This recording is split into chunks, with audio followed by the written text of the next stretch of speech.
গ্রামের নাম কুসুমপুর। কুসুমপুর গ্রামটি অনেক সুন্দর গ্রাম, কিন্তু এই গ্রামে একটি অভিশপ্ত তাল বাগান রয়েছে। কুসুমপুর গ্রামে ফটিক নামে এক ছেলে তার পরিবারের সাথে বাস করত। তার বাবা একজন কৃষক এবং তার মা গৃহিণী। আর ফটিক খুব অলস, সারাদিন শুয়ে বসে থাকতে আর বন্ধুদের সাথে আড্ডা দিতে পছন্দ করে। তার প্রধান কাজ সারাদিন শুয়ে থাকা এবং বাবা মায়ের ঝাড়ি খেয়ে বাইরে গিয়ে বন্ধুদের সাথে আড্ডা দেওয়া। ফটিকের আর কোনো ভাই বোন নেই। ফটিক কোনো কাজ করতে চায় না, সে খুব অলস।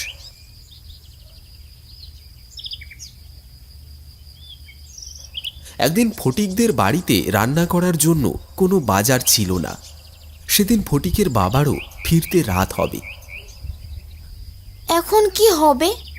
বাড়িতে তো রান্না করার জন্য কোনো সবজি বা মাছ মাংস কিচ্ছু নেই।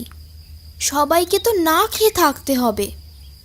ফটিক, ও ফটিক, কোথায় গেলি বাবা? কি হয়েছে মা? ডাকছো কেন? দেখছো তো বিশ্রাম নিচ্ছি। আমার বিশ্রাম দেখছি তোমার সহ্য হয় না। একটু বাজারে যা না বাবা। তোর বাবা তো জমিতে গেছে, রান্না করার মতো কিচ্ছু নেই। তোর বাবা কখন আসবে ঠিক নেই, বিকেল হয়ে গেল। তুই একটু বাজারে যা তো বাবা। আহ মা, বিরক্ত করো না তো। শুয়ে আছি, শুয়ে থাকতে দাও। একটু ঘুমোতেও দাও না তোমরা আমাকে। একবেলা না খেলে কিচ্ছু হয় না। তুমি আমার মতন শুয়ে থাকো, ঘুমাও, দেখবে খাওয়া লাগবে না। তোকে নিয়ে আর পারি না, তোকে নিয়ে কোনো কাজ হয় না। তুই না হয় শুয়ে বসে ঘুমিয়েই কাটিয়ে দিস, তাই তোর খিদে লাগে না। তোর বাবা তো সারাদিন কাজ করে আসে, তারও তো খিদে লাগে। আমাদের কি খাওয়া লাগে না? তুই না হয় খাস না। সন্ধে হয়ে যাচ্ছে, তাড়াতাড়ি যা না, একটু বাজার করে নিয়ে আয়। তুই আমার কোন কাজটা করে দিস বলতো? আচ্ছা ব্যাগ দাও, বাজার করে নিয়ে আসি। কি বাজার করে আনবো বলো? আদা, রসুন, পেঁয়াজ, লঙ্কা আর সবজি আনবি। আর একটা বড় দেখে মাছ নিয়ে আসবি। কি সবজি আনবো? যেই সবজি খেতে মন চায় সেটাই ভালো দেখে নিয়ে আসবি। আর কি মাছ আনবো? আমি কি বাজারে গিয়ে দেখে এসেছি কি মাছ আছে? যে মাছ ভালো মনে হয় সেই মাছ ভালো দেখে নিয়ে আসবি।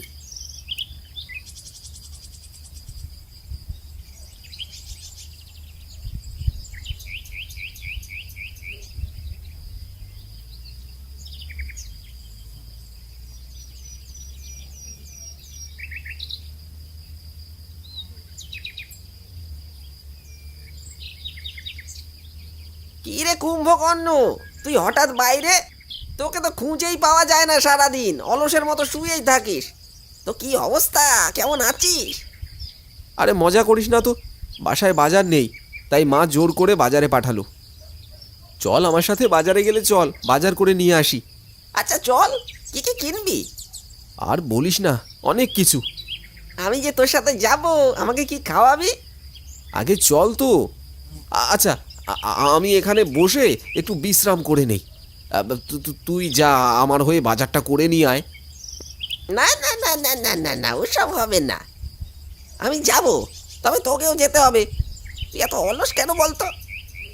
শোন, ঘোড়া এত পরিশ্রম করে বাঁচে মাত্র 30 বছর, আর কচ্ছপ কিছুই করে না, অথচ দেখ বেঁচে থাকে 300 বছর। তা কচ্ছপের জীবন দিয়ে তুই কি করবি? তুই তো কচ্ছপ না, মানুষ, তবে একটু অলস। ওটা অলস নয়, ওটা হচ্ছে শরীর আর মনকে বিশ্রাম দেওয়া। তুই এসব বুঝবি না। এরপর ওরা দুজন মিলে বাজারে গেল। বাজারে গিয়ে ফটিকের মা যা যা বলেছিল সে সঙ্গে করে তাই তাই নিয়ে নিল। সাথে কিছু সবজি আর একটা ভালো দেখে বড় কাতলা মাছ নিল। তারপর বাজার নিয়ে দুই বন্ধু গল্প করতে করতে বাড়ির উদ্দেশ্যে রওনা দিল। তখন প্রায় সন্ধে নেমে এসেছিল। তারা দুইজন হাসি তামাশা করে যাচ্ছিল। এই শোন না, ওই সামনেই তো সেই অভিশপ্ত তাল বাগান।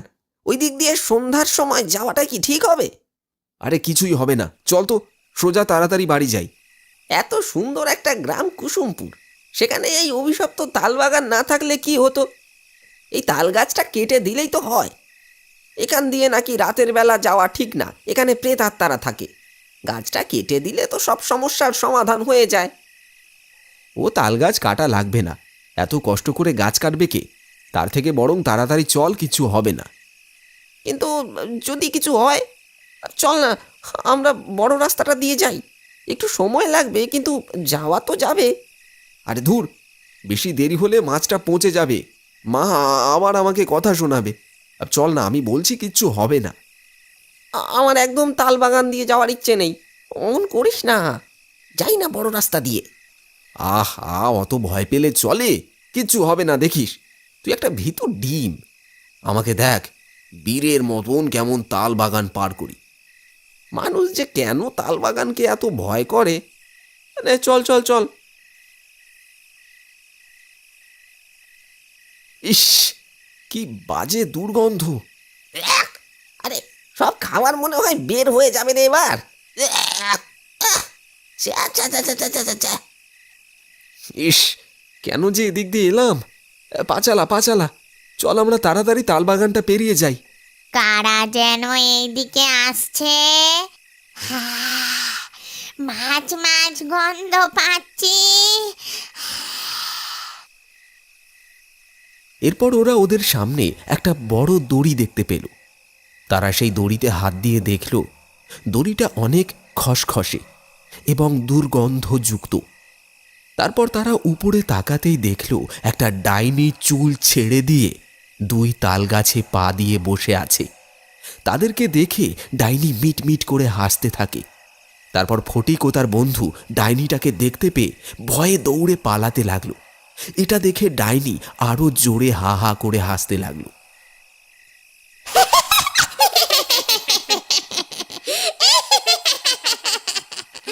কিরে, পালাচ্ছিস কোথায়?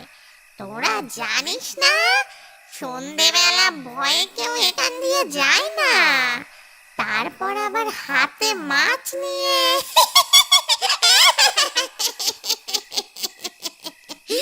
হাতের মাছটা দিয়ে যা। আহা, কতদিন যে মাছ খাইনি।